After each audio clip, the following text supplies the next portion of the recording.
Hello and welcome to Concert Pipeline. I'm Steve Jones. Today on the program we have Impellitteri.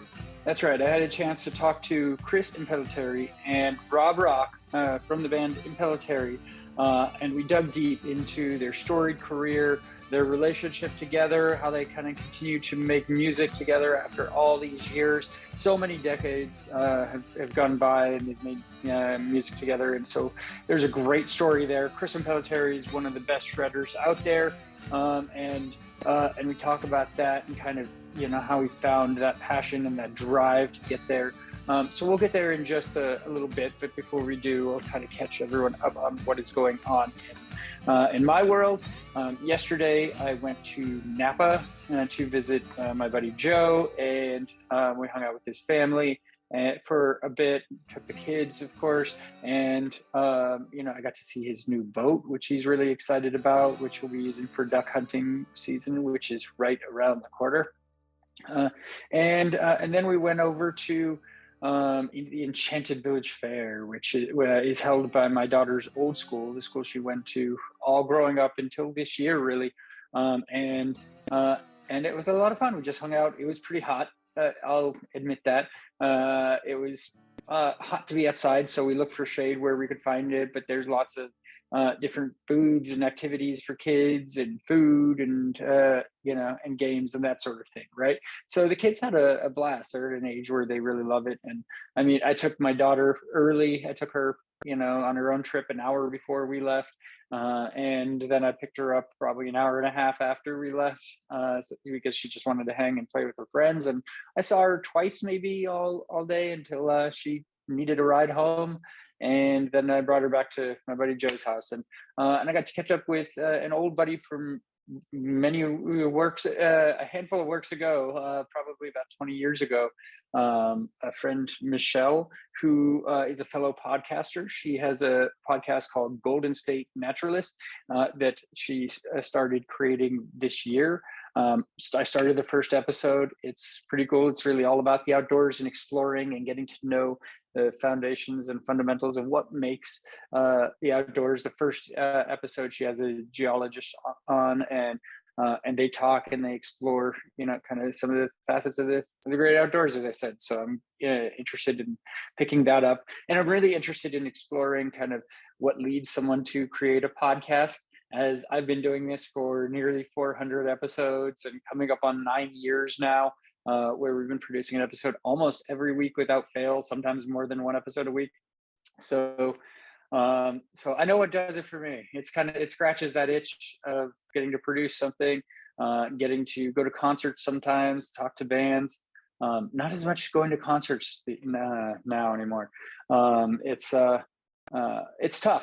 It's tough for me to kind of cross that bridge. Like I was invited to Toadie's show.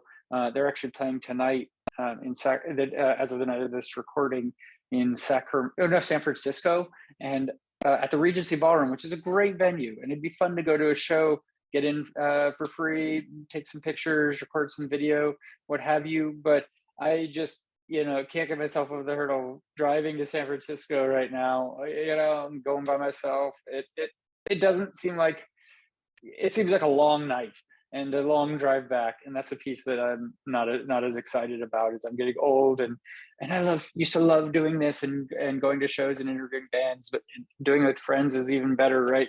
But getting to have the conversations with folks from the comfort of their home, have natural conversations, and kind of really get to spend time digging deep into what makes them tick, how they came to their band, what their newest music, what they're proud of, and what some of their challenges were. That's really interesting to me. And seeing live shows for bands that I'm a big fan of is always going to be fun. Although I'll touch on that as well, because like Flogging Molly was here this past week, and I got a notification of they went live on Instagram, which they do sometimes at their shows, and will stream a song live for the fans. So I tuned in on Instagram, and I thought about it, and I'm like, damn it, they're like 35 minutes away right now, and I used to go to Flogging Molly every year almost religiously with my buddy Jens, who used to do this podcast with me. We go every year. I've seen Flogging Molly so many times, and the energy at their shows is electric. It's electric. It's rejuvenating.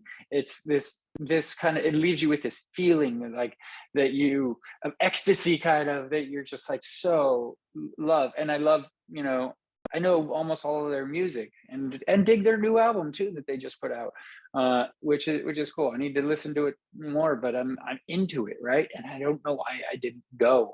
Why didn't I just sack up and go to their show and have a good time, even if I'm going by myself? It's the effort of it, right? And I don't want that to be a thing, especially I'm Mr. Concert Pipeline here, right? It's about the concerts. It's about the live music. And I try and get some live performances when we can. Next week we'll have a live performance on the show, but it's a little tougher. It's tougher for me. I'll just be honest. So that's kind of where I'm at with it. Thanks for being an ear and hearing my story, right? So that's that story. The other thing that's kind of weighing on me just a little bit before we get into our band is, an interaction I had with a different buddy, John, of mine yesterday through text. He's like, "Hey, what day can you take off work next week and get out fishing?" And I said, "Oh, maybe Tuesday, but it's tough. I got to be back in time to pick up, my son from school to get him and be here with him. I can't leave him here for an hour and a half before his sister gets home. Can't leave him here all by himself for that long. I'm sure nothing would happen, but I can't be out and about wherever and have that happen.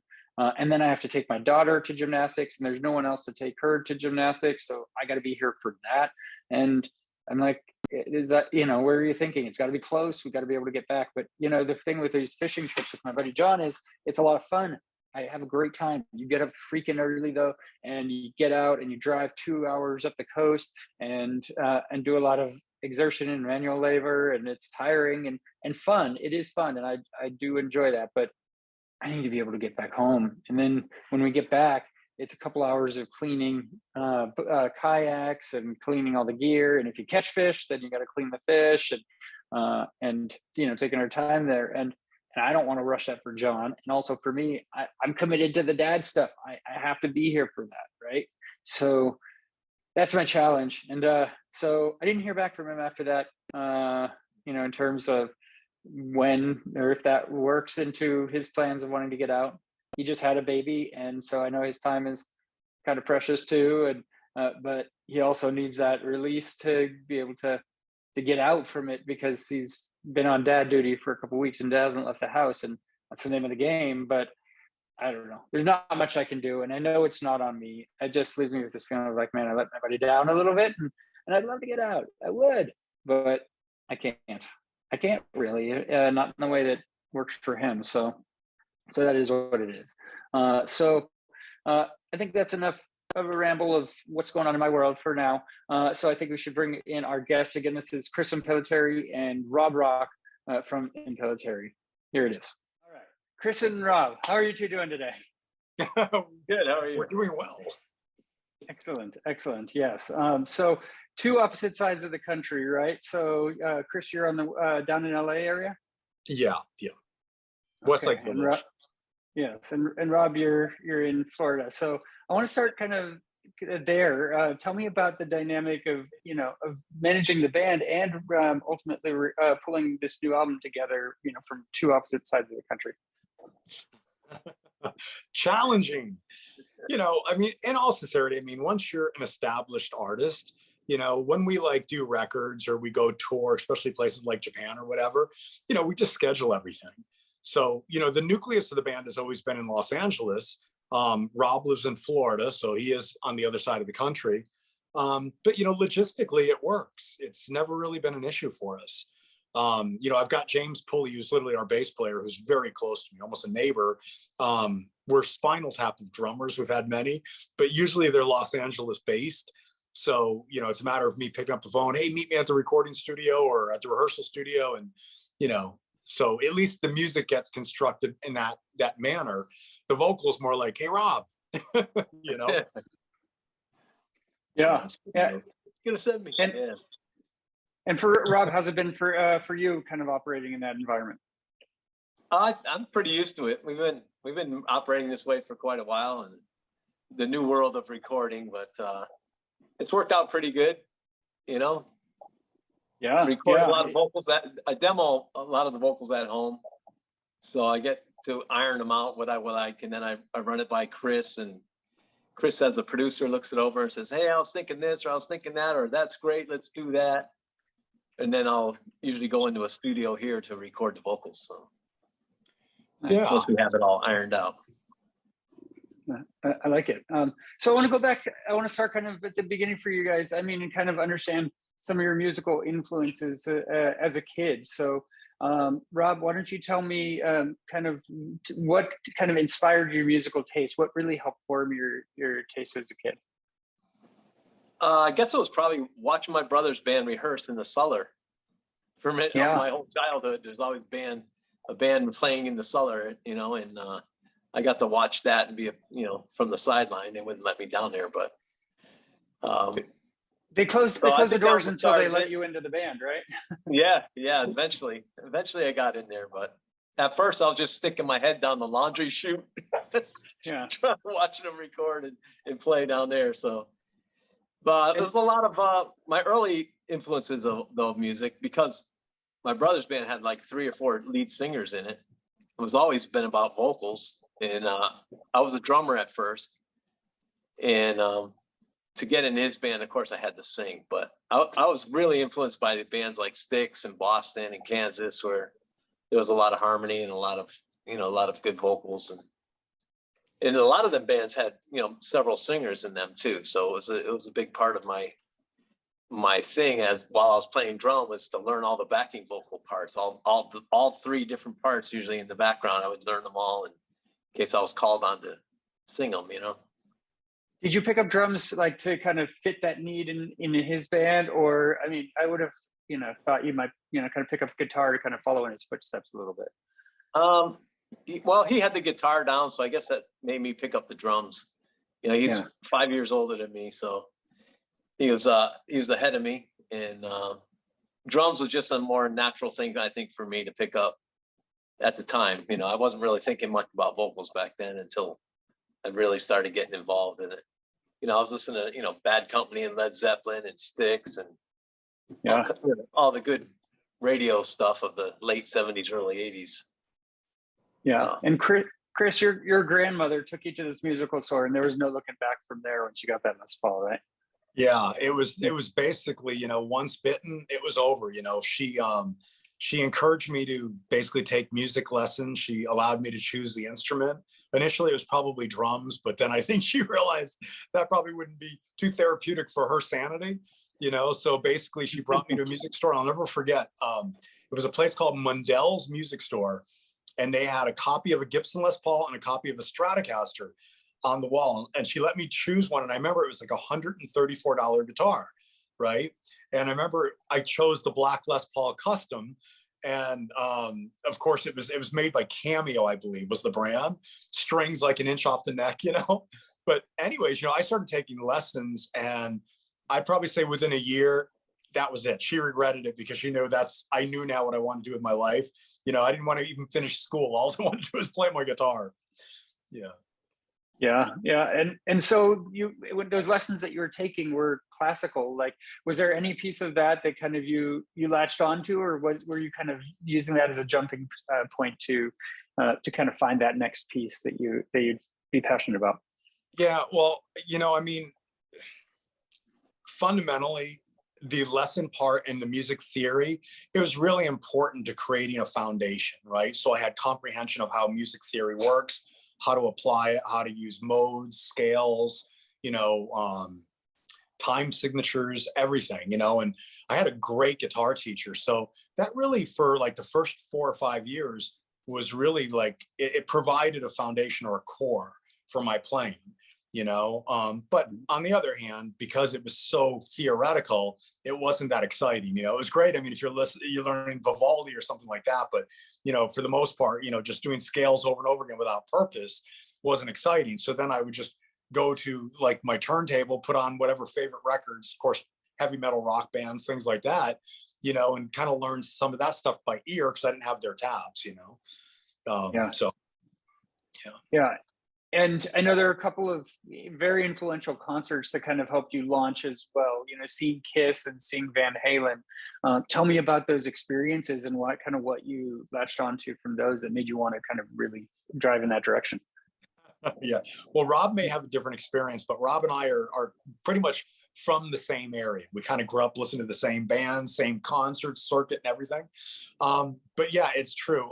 My first concert was actually KISS. It was either KISS Destroyer or KISS Rock and Roll Over Tour, but it was the same stage set.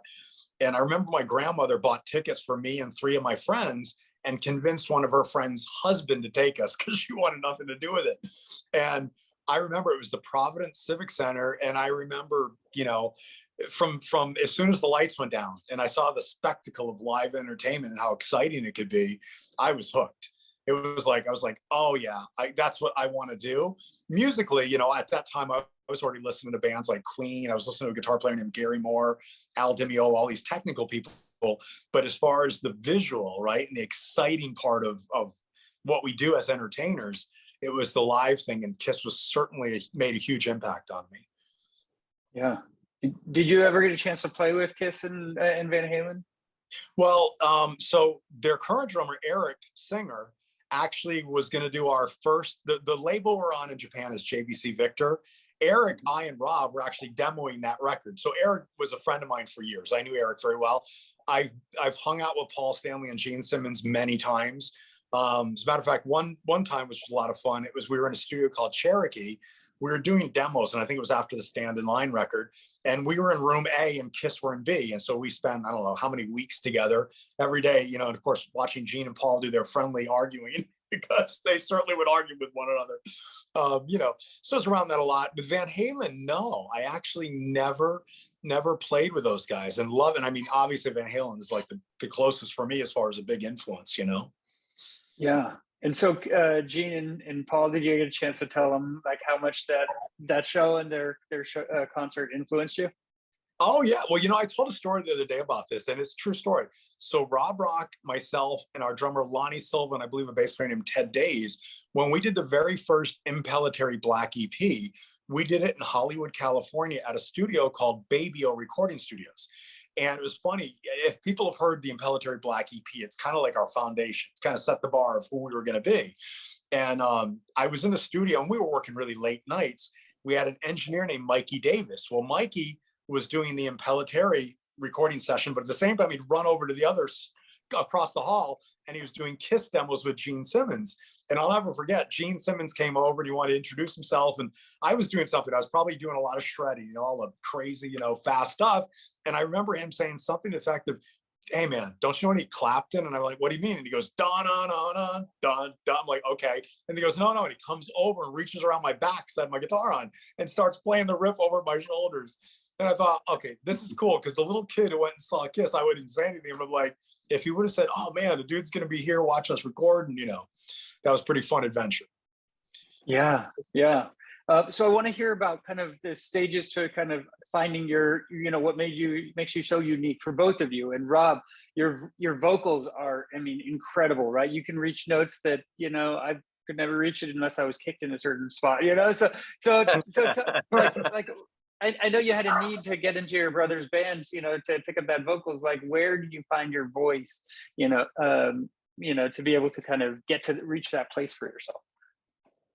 Well, like I said, I was learning a lot of harmony and I listened to a lot of bands like Eagles and Joe Walsh and things like that. And but I think the main influence for me is once I left my brother's band, I wanted to play heavier music. So I started getting into Dio and Judas Priest, and that's when I started realizing, wow, this guy Dio's singing with a lot more power, and Priest is doing all these high screams and cool. So I would, you know, self-train myself to how to do it by just singing over and over and over and trying to, you know, emulate these guys and just blend it in with what I've already had going on. And that kind of set me on my way to somewhere, you know, in between melodic and metal, you know, and that's kind of where we end up being vocally, you know. Yeah. Did you ever find yourself in a spot where you lose your voice? Because it seems like it would strain your voice to kind of do that so consistently. Well, Not usually, but every once in a while, yeah. It's very important to stay healthy and get a lot of sleep, especially if we're doing shows on the road. That's when it gets difficult, you know. Yeah. But for recording and stuff, I don't usually have much of a problem for that. So thank God for that, you know. Yeah, and in the live space, I've heard you say that you're shy before. You're naturally shy, but I would think it would take kind of an extrovertness of sorts to be able to, to present that, that whole presence on stage. How do you get there? How do you get there for the live performance? It's kind of like flicking a switch, I like, okay, you're Rob, you're, nice guy, Rob, or whatever. But now these people paid money to see you perform, so go out there and kick their ass, and it's just like me and Chris, coming up, we were just so hungry and so eager to get out there and make our mark that everything we did was about kicking ass and being high energy and really just trying to make our mark. And I think that's probably, that gets you past that. You got to kind of shift gears and just say, okay, do it, just do it. You got to leave all that, the fear behind. You got to shut it off, flick the switch, and be the rock star that you want to be. Yeah. And so for you, Chris, I mean, being one of the most prolific kind of shredders, is it just repetition, or is it something inherent in you that kind of gets you to that level where you can just like tear the guitar apart, It is definitely muscle memory, repetition. When you talk like that, you're absolutely right. I mean, I love playing guitar. So no matter what I'm doing, I mean, I always have, there's every moment of the day, there's a guitar somewhere really close to me, and the reason I'm telling you that is so I'm playing like, I play 8 hours a day all the time.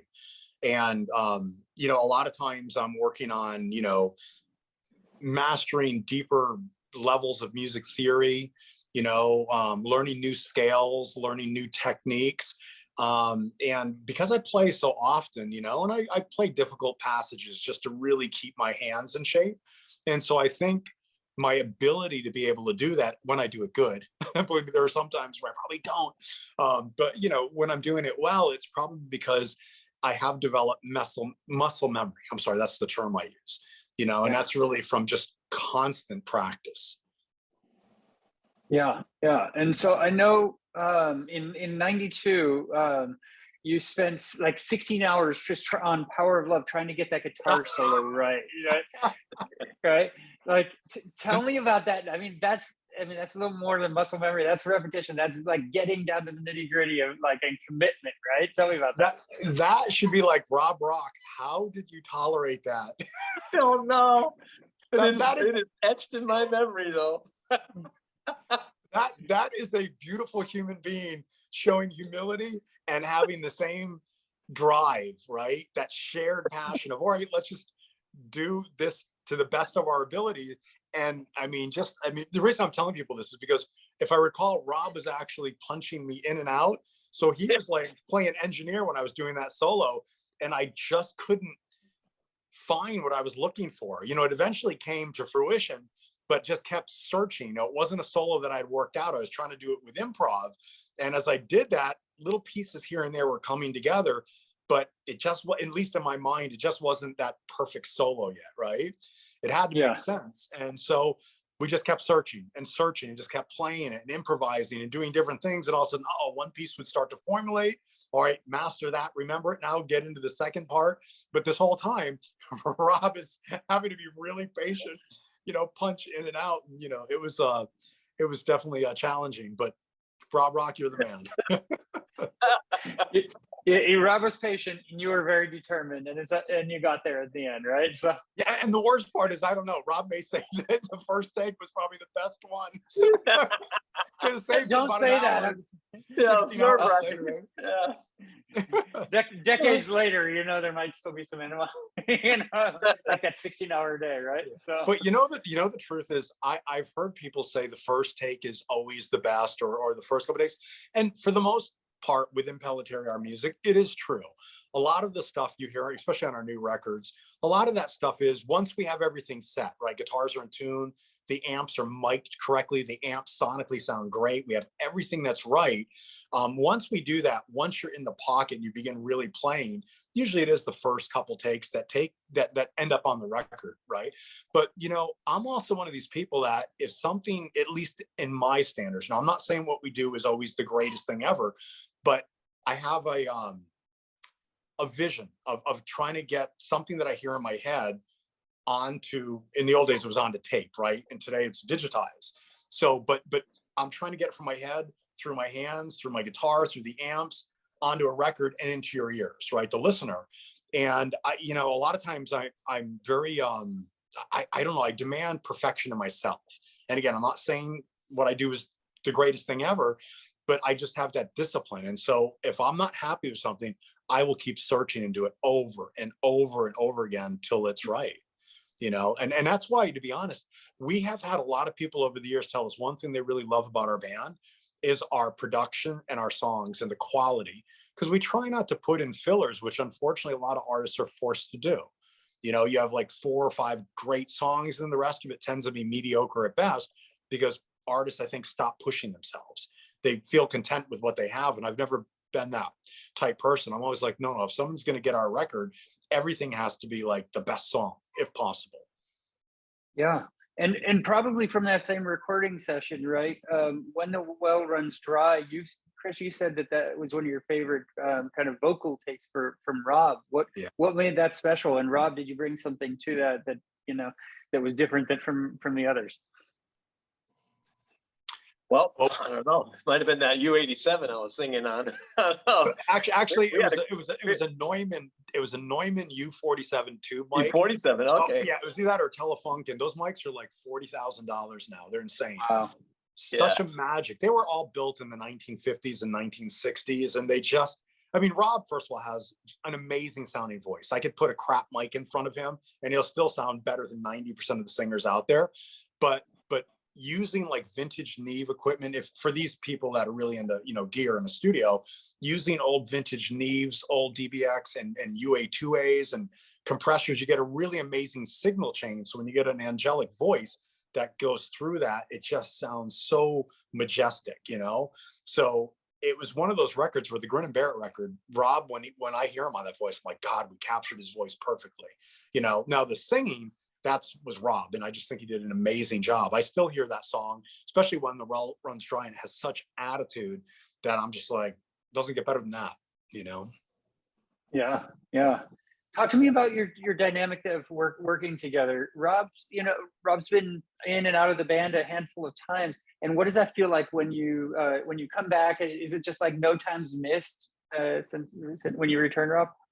Yeah, I mean, yeah, it does feel like that. You know, me and Chris have been friends for a long time. We knew each other back east. We've played in bars together back east before Chris headed out to LA. He headed out to LA before I did. And we're good old friends, and we know each other so well that we just say, hey man, what's up? Let's do this, you know, and it comes naturally for us, I think. And I think that's a testament to our 30 years or however long it's been that we can still put out records together.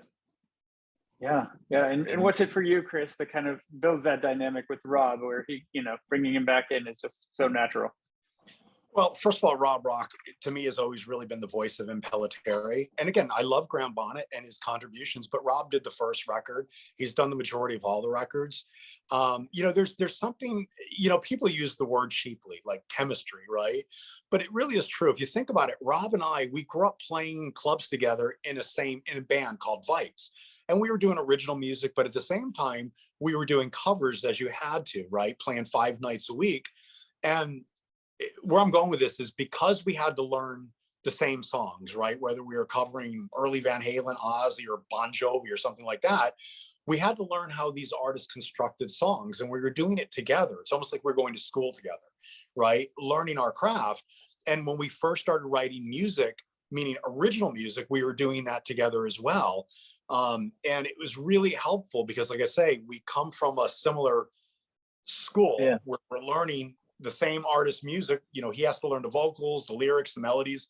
I have to learn all the guitar parts, the melodies, the time signatures, all that stuff. And so when we actually write, I think because we come from a similar place, that inspirational source is the same, and that really gives us strength. Versus if we came from two other polar opposite worlds, sometimes I guess it makes magic, but other times it becomes just a mess. So I really do think that has a lot to do with if people like our music, which I'm told by at least our fans they do. I think a lot of our magic is systemic from the fact that Rob and I, like I say, we built our craft together, and our knowledge and how to do this, meaning writing music, perform music, all of that. We did it, using the same sources, going to the same school per se. Yeah. And you mentioned Graham, and earlier you talked about Japan too, and kind of the presence there. Would you say that kind of the Japan presence was largely due to Graham, and that's one of the big things that he brought to the band during his time with the band?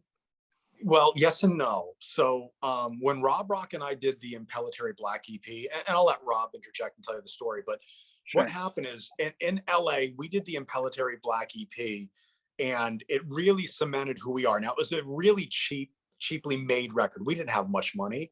So we were recording. It was almost like, I almost felt like it was a live record, put up a bunch of mics and just go for it. Now, a lot of that's exaggeration, but a lot of it was like that in the playing. And we just captured lightning in a bottle. It sounds like a live record, but the performances, it's still one of my favorite Impellitteri records, right? Just because of the performance. And it really solidified who we are, who we were. And so what happened was, in Los Angeles and in the press, in the media, like I remember Kerrang! Magazine, which was a really big metal magazine in England or Europe. It was like the biggest metal magazine. They gave us 5 out of 5 stars. They said I was the next guitar hero and blah, blah, blah. And we started getting all this momentum.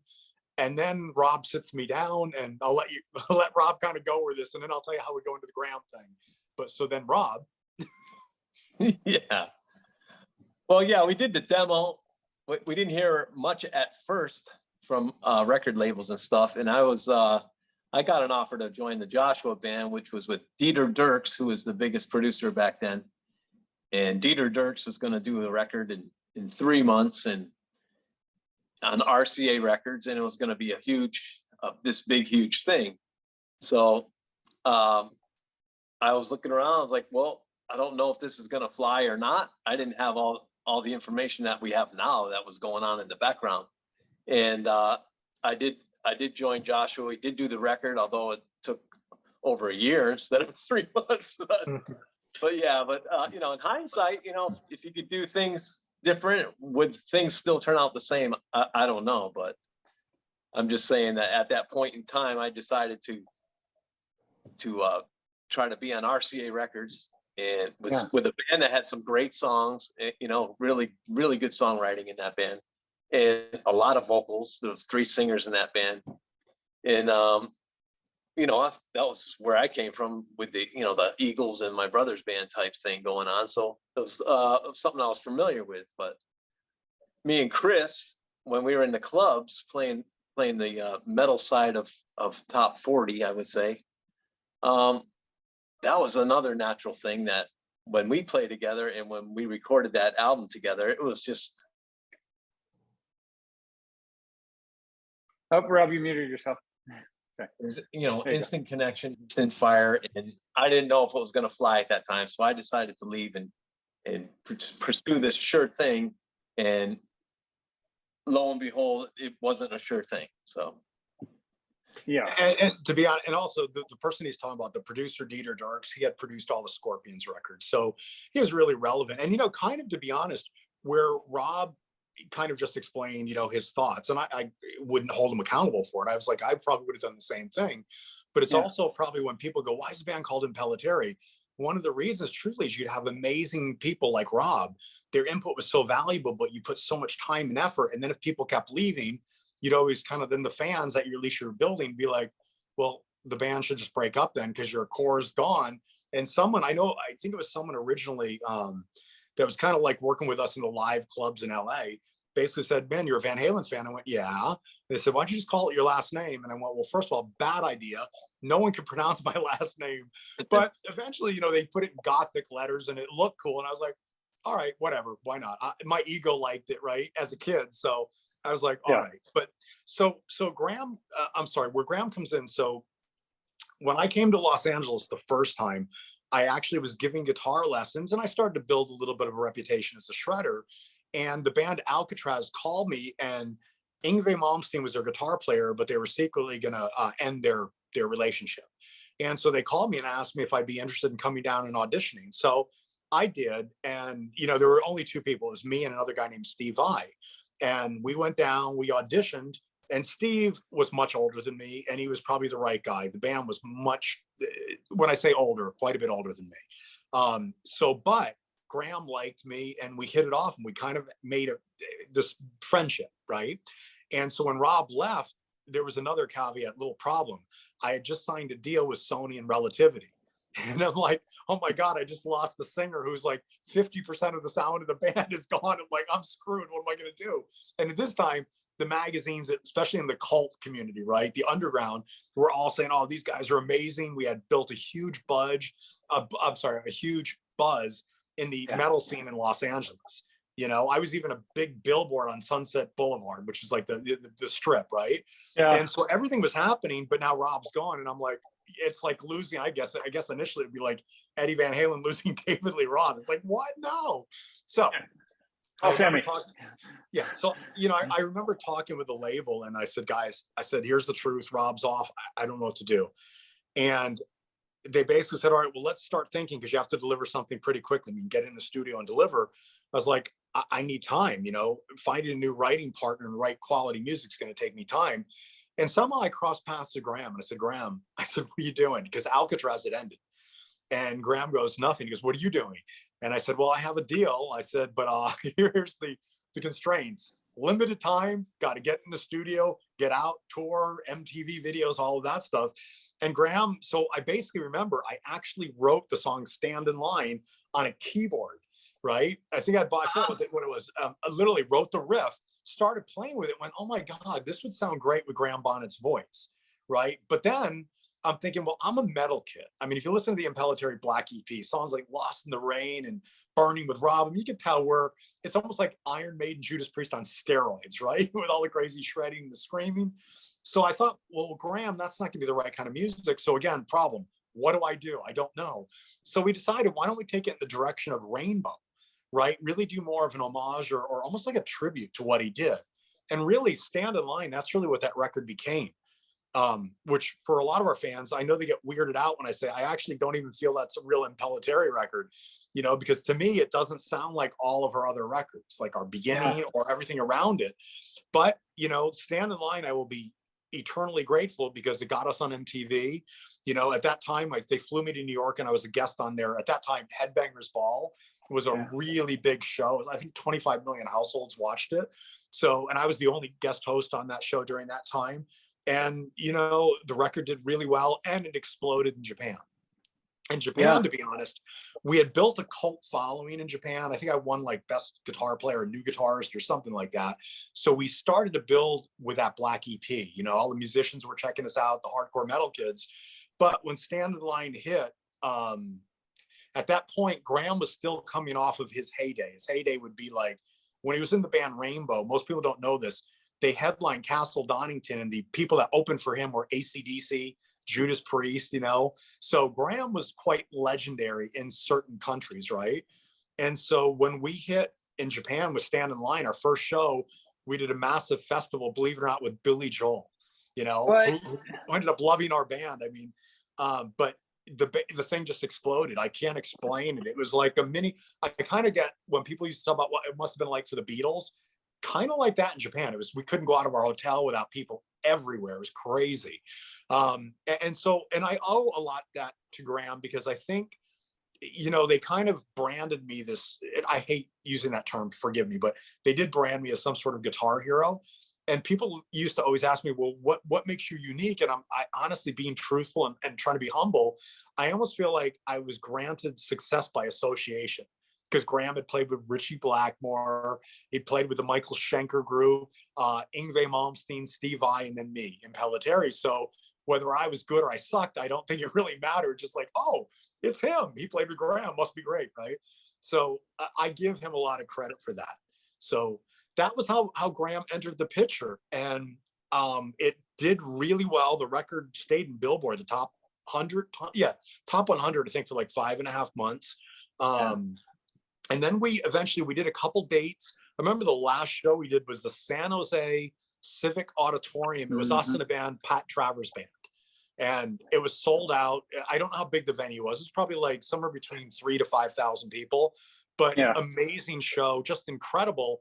We drove back. I remember the show was on my birthday, and we drove back. And I remember our record company was at my place with who is now my wife, back there congratulating us. And my manager, who was in New York at the time, told us, hey, good news. We were like, what? We're going to put you on the end of the Iron Maiden tour. So the year is 1988. I don't remember which Iron Maiden record it was, but so Graham was scheduled to go back and hang out with his family, and his wife had gone back to Australia. So he caught a plane, got back to Australia, and here's where the part of Rob Rock comes back in. And we got a call, and Graham at that time was having some marital problems, and we got a call saying he can't come back. And we're like, what do you mean he can't come back? We have the Maiden tour. We're going to finish this tour. Are you insane? That was it. It was the end of it. And at that point, now here we are, we have an opportunity to go tour, right? A really big arena tour, and Graham's gone. And so now we're screwed. And at this point, management, agents, we have a cattle call. We're calling everybody. We had some very big singers coming in who wanted to audition and try out for the band. Some probably would have been cool, but others not the right voice, because they had to do Graham and Rob, which is not easy for a lot of singers to sing like. And that's it. And so, we went through that whole cattle call, and I think that's kind of where I called Rob again. But at this point, the label like, look, because of the tour support and all the money they would have to front without Graham, it's too risky. So that was, it stopped. Yeah.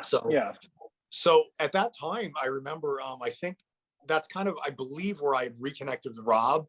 And I never wanted Rob to leave anyways. I always thought he was kind of really the voice of the band. So I remember signing a new deal. We had left Sony, in Japan rather. We left Sony and we signed a new record deal with JVC Victor. And it was actually with some demos we had done. And, I talked to the label, and they were like, well, it's got to be Rob. If Graham's not in it, Rob is the voice. He's the one that should be doing this. So I spoke with Rob, and I don't remember what context or how it happened, but luckily he was willing to come back. And that's kind of how we brought Rob back into the camp. Thank God. Yeah. Rob, what do you remember of getting that call to come back? I remember that from Chris. Like, he said, hey, Rob, what are you doing? And whatever. I don't know where I was doing right then, but I think I was actually doing a studio album for Axel Rudy Pell at the time. But he said, what are you doing? And I was messing around with some guys that I knew in trying to reform Driver. And Chris said, listen, I got a deal in Japan. They got to have a record now. I want you to sing. And he was just stating facts. I want you to sing for me. So I'm making you this offer right now. So please take it. What do you think? Something to that effect. Yeah. And you're like, sure. I don't know how long it took me to respond, but I said, I'm going to have to move from the East Coast back to California. So like within a month, I was back in California and we were on our way. Yeah.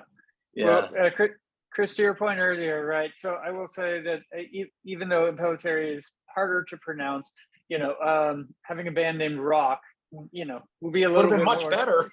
It would. I mean, a name like Rob Rock is an awesome rock name, but a band named Rock, Google didn't exist, but search rock band, you're not going to probably find his band too easily, right? So you know what's funny? I remember the first time I saw Rob, I was lending some of my equipment to the Greg Allman band, and Rob was opening for the Allman Brothers.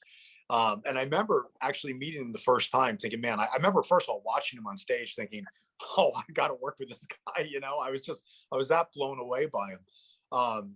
And I'm sorry, I don't know where I was going, but so when we brought Rob back into the fold, though, it felt really natural, right? Because of the chemistry we had. And I got to be honest, when we did Grin and Bear It, which a lot of our fans love because it really shows that we're a band. And by the way, that's a big misconception. Oh, dude, I'm so sorry. I'm all over the place with my train of thought. I know I was going to go when you were saying Rob Rock, and rock, not easy to Google or whatever. You find rock band, a million of them.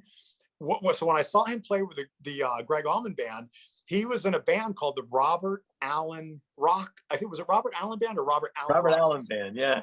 Right. And then he told me his real last name was Rob Rock. And I'm like, why don't you call it Rob Rock? Why Rob Allen is weird. Call it Rock.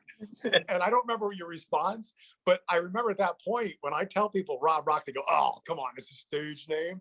And it's like his God honest birth name. You know? You can't be born with that name, right? Like, yeah, it's his real last name. Yeah. So, but anyway, so with rock, you know, the Impellitteri thing, you know, it's just, it kind of stuck after the first Black EP. It's what it was, you know? And also, you know, when Rob said, you know, when I called him, I want you to sing for me, it wasn't me. It's not a big misconception. Most of almost I'd say 90% of all of our diehard fans, they know Impellitteri is a metal band. It's not the Chris Impellitteri ego guitar solo show. This has never been a solo artist. I've never wanted to be a solo artist. You know, I'm only as good as Rob. James Pulley, our bass player, has been with us since '92, has done a brunt of all the records. Whoever the drummer is at the moment, right? I mean, it's literally like 4 or 5 people contributing equally. Yes, I write a lot of the music, but without the input, right? With these guys, the music wouldn't sound the same. And a way to prove that too, you know, years later, Graham Bonnet comes back in for one record called System X. And it's me writing exactly the way I'd write for Rob, right? But it's interesting. You hear how different Rob and Graham sound, both equally amazing, insanely talented singers, but you can hear what they bring to the table. It completely changes the sound of the music, right? Yet the source, the music being written, is the same person. Yeah, and System X was only released in Japan, right? Japan and Europe. Yeah, oh, okay. We released it. I think it was on Music for Nations or SPV, one of those companies in Japan and Europe. I'm sorry, Japan was JVC Victor. Europe, I believe it was SPV, and it's now also coming out via our new re-release package. I was going to say, okay, yeah. How much of that is in the new album that you've released? In the anthology, there's definitely a few songs in there, but I believe at some point they'll release the entire individual records as well. But the anthology, I know there's songs like Perfect Crime is in there. There's a few songs. You know, it's interesting because, you know, with Rob, I've always been very comfortable. You know, when I did, let me stop there, because if you have questions on the, you know, the chronological order, I'll shut up until you get there. So yeah, well, I mean, tell me where you're going, because I mean, yeah, it's just conversation. We can bounce around. So, well, you know, for me, Rob, I don't want to hog the mic, but you know, with Rob, when we came back and we did, so we do the Grin and Bear It record, which a lot of our fans love, especially songs like When the Well Runs Dry. People love Power of Love. These are like our core fan favorites, right? And I remember doing that music thinking, this is really cool, because at that time, at least musically, a lot of influence was really coming from like Guns N' Roses, bands like Extreme. It was just what was kind of popular at the moment. And it kind of rubbed off in the way I was writing. And plus I had already kind of proved myself as, I could do all the neoclassical shredding. So I went a little bit in a different direction. And I thought Rob really was the star on that record. I mean, he just shined. It just sounds to me, I listen to Well Runs Dry to this day and I still get chills hearing it. But, and there's a big but. So there's an old saying, don't slap the hand that feeds you. Well, we're a metal band. You know, at times almost thrash, right? With a lot of all the technical guitar playing and the shredding, all that stuff. Grin and Bear It was kind of us maturing, going a little bit away from that. The record didn't do well. The record company, I remember getting a call going, hey, listen, you know, it's like your fans, you know, I know a lot of people appreciate this. They like it, but it's not what they want, you know? And at this time, especially in Japan, bands that were really popular kind of in the power metal segment would be bands like Halloween. So they wanted us to do more of the real fast double kick stuff, all the crazy shredding, the really ridiculous screaming. And they basically said, all right, listen, here's the plan of action. We're going to let you redeem yourself. So we need to do another record that's more like what we heard Rob and Chris do originally, maybe bigger production now that we have a little money. And hence that's where we go in and we do the EP, called Victim of the System. And that's now really where we return to the crazy shredding neoclassical influence and all of that stuff. And that thing, it blew up. It sold a ton of records, and it set us up for the next record, which was called Answer to the Master, which I think went gold. We won tons of awards for that thing. All the shows, the concerts, everything was sold out in Japan, which kind of, I guess from a business perspective, made me realize, yeah, I guess maybe you shouldn't slap the hand that feeds you, So, Be who you are. Yeah. yeah. Gotta be there. Yeah. Yeah. But I'm grateful for it, because I'm so glad we got stuff like Power of Love, When the Well Runs Dry. It's just, it's great music. Yeah. So let's talk about the anthology album, right? Three CDs. I mean, this is a lot of this hasn't been released in the United States. Some of it hasn't been able to be found, right? So tell me kind of about pulling it together as a whole, and being able to decide what songs are going to go into this powerhouse of a triple album. Well, Rob and I mean, we're pretty cognizant. We pay attention to what our friends and fans and, our audience, our core audience, what they like about us. And, I, for one, read comments, right? I'll go on like YouTube or whatever. And if we play live or whatever, I'll read comments, and you start to get a consensus of what people seem to favor, right? It might not be something that I always agree with, but, it's something you start to get a sense of what the core audience, what they expect from us and what they appreciate the most. I mean, Rob, would you agree with that? Yeah. And I think it's always hard to tell too, because you always got a hater here and there online that try to mess up the stream of things, but there's a lot of flows that go on in the comment sections where people actually expand on one guy's comment and go into another comment and say, I like this song just as well. And you remember the Answer to the Master album? That was my favorite album. So we're getting input as a side nudge there, and we can actually hear what they're saying and what they're thinking and what they lean towards. So I think between that and Chris and Giles too, right? He had a lot of input on that as well. Yeah. Yeah. So believe me, it's difficult, that many albums and just to narrow it down. So I think it's a good smorgasbord of what Impellitteri is. Yeah. And so how much reworking of the songs have you done as you're kind of repairing this, or do you kind of leave them in their natural state? Oh yeah, great question. So I don't want to mislead anybody, because people going, hey, did you remaster the record? Absolutely not. We spent a fortune making these records, mixing and mastering. There's no way I was going to touch that. I mean, the authenticity. I mean, why would you mess with something like that? It drives me nuts. It's almost like, I was reading something the other day when Ozzy and Sharon redid the bass and drums on the first two records with Randy Rhoads, Lee Kerslake, Bob Daisley, and Ozzy. It's like, why would you do that? That's insanity. You're messing with that, whatever that magic was. So this is just music that our fans in many places of the world outside of Japan never had access to. I mean, they certainly could buy it in import, but it was really expensive. So we're bringing what we think is kind of like the best to the audience that really hasn't had accessibility to our music, but it's in its natural state, right? Unmolested. That's the best way to put it. Yeah, and that's, it's good when we bring molestation into it. Into anything, Well, I mean, I truly believe, and when we talk about people, I mean, over the years, it's funny, I was thinking about this the other day. Sometimes I'm playing around on social media, and there's a guy I know, he's in a band called Arch Enemy. Michael, it's his band. And Michael actually sent me an Instagram thing of a picture of him in the bar in Japan, because I guess he lives in Tokyo. And he goes, check this out. And he looks up on the wall and they're playing Impellitteri Rat Race, right? And so, and he goes, dude, love the song or whatever. So, over the years, you hear people talk, whether it's peers that you respect, right? Like other musicians, or it's just fans and fan comments. And you start to get a sense of what people appreciate. And a lot of the songs you're hearing, almost all the stuff in this anthology, are those songs. Yeah, yeah. Well, it's great that I mean, obviously, it would be a huge undertaking to recreate, all of that anyway. But pulling it together and making it available to fans, I'm sure a lot of people are going to latch onto it, and then they're going to have the question of, okay, when do we get to hear these songs live, right? What does that look like for you guys? I know you're reaching out to promoters and everything, but are you planning any dates coming up? Yeah, I mean, the way it's historically working, and forgive me, Rob, I'm again controlling all the That's talk. fine. That's fine. Um, so historically, I mean, we always do Japan, tour, Europe, maybe some European big festival dates or whatever. So we just recently allowed someone to manage the band, which his name's Giles Lavery.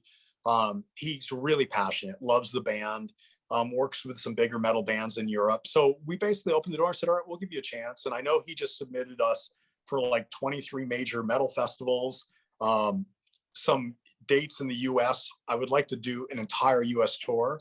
And we're obviously working on a new Impellitteri record, which we'll have to deliver probably mid 2023.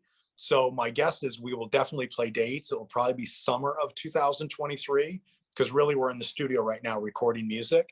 And so that's really an intent. But, at a certain point in America, if we don't tour, it's going to end. So I think we have no choice but to do it now, because we've been really lucky. Certain parts, like people who don't know the band, and there are many people who don't have a clue of who we are. We play Japan. We usually play pretty big venues, and we tend to sell those pretty well, sell out. And over the last few years, we started doing the big European metal festivals, and we've had huge turnouts there as well. I know we did Rockfest in Spain, which I know Maiden, Okay. and a few, like Iron Maiden was headlining, a few other bands. But we went over really well at those shows. I mean, there were probably 20 or 30,000 people there. We actually headlined our own show, which was the Busan Rock Festival in Korea. And our bass player, James Pulley, he couldn't go. So my friend Rudy Sarzo, who Rob actually played with, he actually came and played bass, spent like a week with us learning all the music. And even then, I don't remember, it was somewhere between 15 to 30,000 people came to see us. And it was a headlining show. And you can just YouTube it and put our name in Busan Festival and you'll see it. But it was massive. And, it always amazes me that we haven't been able to conquer the US or have that presence when we go to other places in the world and we get this huge like reception, and all these people embrace our band. So anyways, Yeah. I guess back to your question, the answer is yes, we will tour. Excellent. I like it. And There's a lot to say.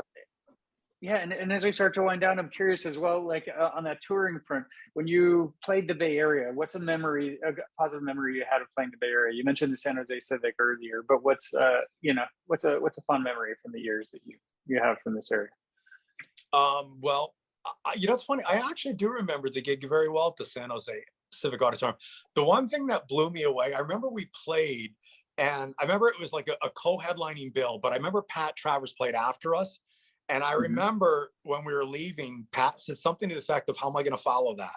And I thought, Yeah. oh my God, Pat Travers in like the late 70s, early 80s, I was a little kid, but dude, that guy was all over radio. He was a hero. He had Tommy Aldridge, who plays in Whitesnake, and even Nico from Iron Maiden played with Pat Travers, right? So he was really big at that time. And I remember walking out of there and looking at the guys going, did he just say that? I was just like, no, that's cool, right? So, Yeah. but I remember that. I remember loving the people in the Bay Area, or at least San Jose, which is still 20 minutes outside? Yeah, it's right outside South Bay. Yeah. Yeah, I remember, what I do remember? I remember a lot of girls came to see us. So I was like, Yeah. well, that's not typical metal with just all the dudes in black jeans in the front, a lot of girls. So yeah, it was great. A lot of fun. And I'm just glad we played really well. Yeah. Yeah. And how about for you, Rob? Positive memory from the Bay for you? For the what? From the Bay Area. What? I didn't play that gig, did I, Chris? No, that was a Grand Bonnet. Yeah. That was a Grand Bonnet gig. Okay. Yeah. But I don't know. Have you done the Bay Area? Have you done San Francisco or any of those areas up there? I believe that's where I recorded the Mars Project Driver album, but we didn't play any live shows. All we did was rehearse there. Yeah. But yeah, so I haven't had the pleasure yet of playing that area. Well, hopefully soon when the new album comes out and you guys can lock in those dates. Yeah. I used to always see, like, why is the Cow Palace not have a big banner saying Impellitteri at the top? Yeah, right. Talking old is right. Exactly. Oh, and below it sold out. Yes. And Chris, one more question before we wrap. Tell me about Anna Metal and that project and kind of how that came about. That looks like a pretty cool project. Yeah, Anna Metal. Okay, so in Japan, as many people know, anime, right, is it's a very big entertainment medium. So actually, Anna Metal was a band that was originally started by these Japanese guys in the early 90s as a fun project, really well-known Japanese heavy metal artists. And it was really successful to the point where they were playing like arenas. And Sony Entertainment decided, wait a minute, we want to experiment because this mixing heavy metal and anime music culturally is really, it's embraced in Japan. So they basically, when I say they, Sony Music decided we're going to create this, I hate that word super band, but a super band of each individual musician have to be really well known, I guess, in the country. And so they chose Rudy Sarzo on bass. And Rudy, obviously, people know him from Whitesnake, Quiet Riot, Ozzy Osbourne, and every other, big band, right? So he had a very big legacy. And then they brought in Scott Travis, who was the drummer of Judas Priest. Current still is the drummer of Judas Priest. They brought Scott in, and then they decided they were looking around for a guitar player. I don't know why, but over all of the candidates, they chose me. So they brought me into the fold, and then we brought in a singer that they had named Mike Viscera, who wasn't well known, but he had sung with the band Loudness, who was a really famous Japanese heavy metal band, even though Mike was from the States. And they put this together, and it was, I got to be honest, I mean, when I did it with Rudy, I was thinking, man, I don't know if this is really going to take off other than Japan, but Rudy kept saying it's going to be huge. And in Japan, he was right. It was probably the biggest thing I've ever been involved with. We would go to Japan. So we did the record, which, to be honest, what it is we're doing existing anime music. Some of it's from like the 1950s and 60s.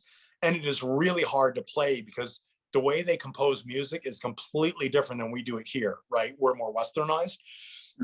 So nothing ever repeats itself. It's very complex. And we had to turn this into heavy metal. So I had to write a lot of original riffs and solo sections. We had to change it where it was kind of like a blend, 50% original, 50% the original anime. And then Mike, the singer, had to convert all the Japanese stories and anime stories into English. And so we did it. And I think the first record immediately went gold. We ended up, our first show we played, I forget the arena.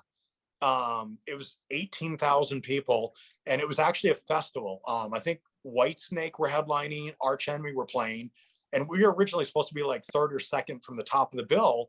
And we said, because it's our first show, we said, look, we don't want to play live to an audience for the first time, the four of us, in front of that many people. So we said, we're going to go on first. And we went on literally like noon or something really early in the day, thinking at best there would probably be like a couple thousand people, right, just coming in.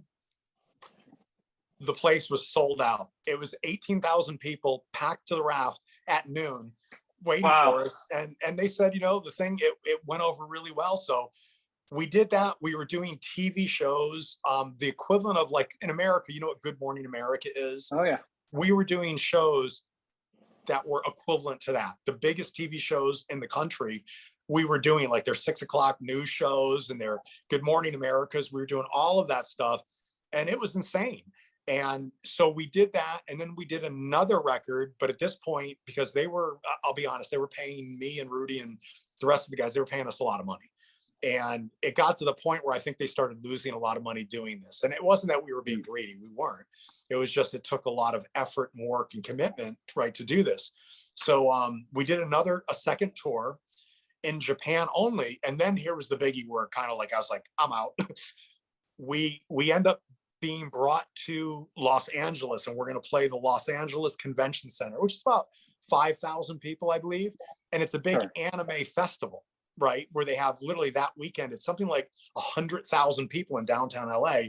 And it's the craziest thing you'll ever see. Everybody's dressed up in high heels and it looks like everybody's in KISS, right? So you go there and it's the most surreal thing. But I remember the label said, all right, you guys, it's blowing up in Japan. This is going to be huge in America. And I remember looking at the guys going, America is never going to get this and they're never going to embrace this. And so anyways, we have this massive production, massive stage set. Everything is ready. And what I'm about to tell you is the most humbling thing ever.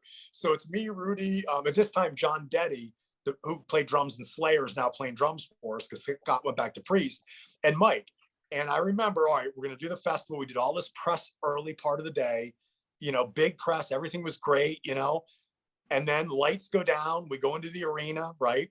Go up on stage and you're walking up the big, we call them like the walk of death. You're walking up the big stairs and you're going to face the 100,000 people or whatever, right? I would be shocked. And I mean shocked when we walked up that stage. If there were 300 people, there was no one there. And I remember Rudy and I had so much fun. I remember looking over Rudy and it was like he was playing in front of 5 million people. He was just giving it his all. Acting like the crowd's, But the point, come on. I mean, look, I knew that it was going to be very focused for specific markets. I just knew, look, I live in California, of course, but I live in the United States and I kind of understand, even as a fan of music, right, what's going to be embraced or not. But I was like, the label and the management company said it's not going to happen. And as soon as we walked up that staircase, I was like, oh yeah, this should. So at the end of it, that was it. Warner Brothers were going to pick it up. They were like, yeah, it's probably not going to expand out of Japan. So unless you're moving there, then probably not going to last there. Around here. I will tell you this: it was odd because we did so many TV shows and press. I kind of understood what it was like to be in a band like KISS in their heyday, because it was like we had all these teams of people putting the makeup on us. We all had characters, but we'd get hungry. We want to go to lunch or run across the street for Starbucks. And I remember one time, it's like we're in Japan, and I remember Rudy Sarzo and myself and Mike, we get out of the van, and this time we don't have our stage costumes on, but we got the makeup. I remember, a lot of people in Japan, believe me, as well known as we are there are plenty of people who don't know who we are. Yeah. A little odd without the whole. They're looking at us like, what is wrong with you, Americans? You had to commit fully, otherwise they don't get it. So So anyways, but that's the story of Animetal, and it was really fun. I mean, look, I'm not gonna, again, I was grateful to be part of it. It was a wonderful experience, and to be honest, it actually got us even more fans in Japan. It really helped because it expanded an audience who probably would have never listened to Impellitteri. Yeah. So what you're saying is really cool. Coming soon, Impellitteri and Animetal co-headlining tour, right? So I got to get Rob. We got to figure out what face we're going to put on Rob. Got to get some makeup for him. Yeah. You've done it, right, Rob? You'd go for the makeup and everything. So. Oh yeah. Yeah, you got to go on Halloween every night. You get crowds like that, you got to go all in. So it's good.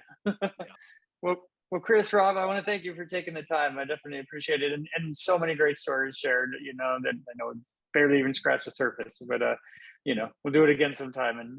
And good luck with the anthology album coming out, and the upcoming shows that you do and everything, and the new album down the road. You guys are keep going, so keep it up, and I appreciate your time. All right, thank you. We appreciate you too. Thank you. Thanks for having us. Appreciate it. Thank you. That was the interview with Impellitteri here on Concert Pipeline. And that takes us to the final segment on the program, the music news.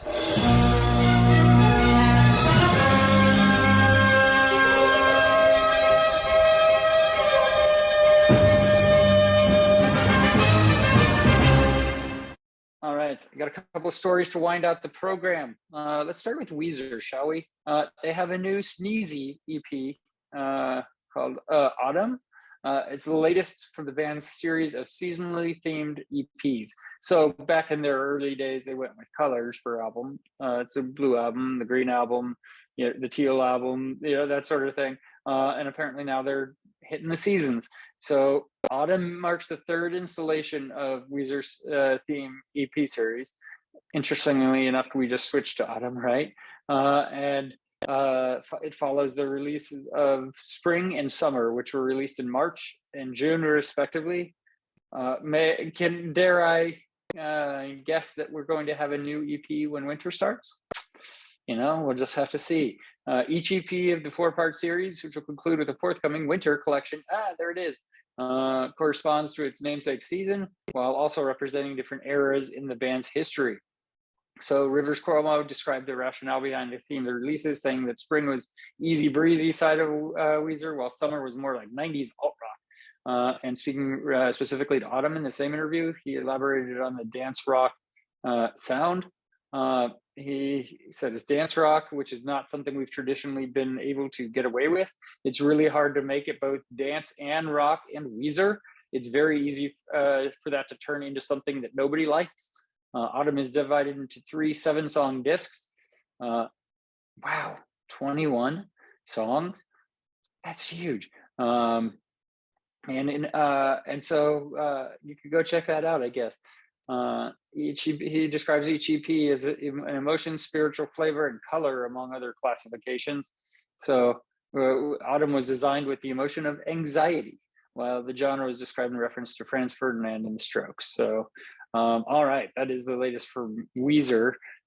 Taylor Swift reportedly turned down the 2023 Super Bowl halftime show. Reports say she's instead focusing on continuing with her series of re-recorded albums, going back to the well and digging into her previous stuff instead of playing the biggest stage in the world. It's an interesting choice. I know people turn down the big stuff sometimes and don't want to fall into this niche, but man, that is a tall stage to turn down. And so last year it was Dr. Dre, Eminem, Snoop Dogg, Mary J. Blige, and Kendrick Lamar, and 50 Cent did make an appearance, right? And it's going to take place in Arizona on February 12th next year. And Taylor Swift was set to perform, but TMZ and people suggested that she was asked to perform the show, but declined the offer in order to continue recording her back catalog. And so in 2019, she confirmed her plans to re-record songs from her first 6 records in a bid to take control over her music once again, after music manager Scooter Braun and his media holding company acquired Swift's old label back in June of 2019. So far, she's released Fearless, Taylor's version, and Red, Taylor's version, with a host of outtakes and unreleased songs. And so she's going through, she's taking control of her catalog. More power to her for that, I suppose, right? Okay. Post Malone canceled a Boston show due to hospitalization. I'm having a very difficult time breathing, he said. It comes after the rapper injured his ribs with a nasty fall in St. Louis last week. And he was scheduled to perform in Boston on September 24th, but canceled the show due to the pain. He shared a message on media, and he said he woke up to a cracking sound on his right side of his body, likely stemming from the brutal fall he took. Midway through his show in the Missouri City show last Saturday, he fell into a hole in the middle of the stage, injuring his ribs. Now, that leaves me with a question. Why was there a hole in the middle of the stage? Doesn't seem very safe. And so hoping he's okay. He said I felt so good last night, but today it felt so different than it has before. I'm having a very difficult time breathing, and there's like a stabbing pain whenever I breathe or move. We're in the hospital now, but with this pain, I can't do the show tonight. I'm so fucking sorry. He said that a makeup show in Boston is currently being planned. Tickets to the canceled date will be valid for that. So hope he gets well soon. And so to close out the music news, we will of course hit a Foo Fighters story. As of the date of this recording, and the date of this airing is on the date of the Foo Fighters show down in LA, the Taylor Hawkins tribute concert with an insanely huge and great lineup. There were more artists added. Tommy Lee, Tool's Danny Carey, and more complete the list of those that are stepping up to support at the tribute following the Wembley Stadium gig earlier this month. And the Foo Fighters are going to pay tribute again to Taylor Hawkins at the Kia Forum. So final lineup was revealed. You never know, though. There might be more special guests. The last lineup had Sir Paul McCartney added to the lineup, which is a huge add to not even have on the list. So there might even be more surprises. But and it's a show that I'm just like, I wish I could be at. I wish I could have gotten a ticket to it. Just one. I just needed one ticket. But there is there was other people's, The Darknesses, Justin Hawkins, The Pretty Recklesses, Taylor Momsen and Kesha. Let me see, Alanis Morissette and Miley Cyrus performing, members of Queen, Red Hot Chili Peppers, Chris Novoselic from Nirvana, former Led Zeppelin bassist John Paul Jones, Pink, Nandy Bushell. Wow, what? Nandy was added to the California gig? That's huge. That's awesome, Nandy. Oh, see, and now I'm like, oh, kicking myself for not finding a way to get a ticket and just getting down there. Dave, love you, buddy. Wish I could have been there. And it says the Los Angeles gig will be globally live streamed on the Paramount streaming service in the United States and via MTV's YouTube channel worldwide. So I'll have to check that out. The show begins at 7 p.m. So that'll be my plan for tomorrow night. All right. Hoping the show goes well and really looking forward to it. So that is our show for today. And so next week on Concert Pipeline, I get the chance to interview Dan Navarro. You may be familiar with the name Navarro from his cousin Dave Navarro. We talk a little bit about him, but not a ton. But Dan Navarro has a storied career of his own and many stories to share, some touching stories too. So, and he played the song for us here on the program. So thank Dan for that. So for all of us here at Concert Pipeline, I'm Steve Jones. We'll catch you next time.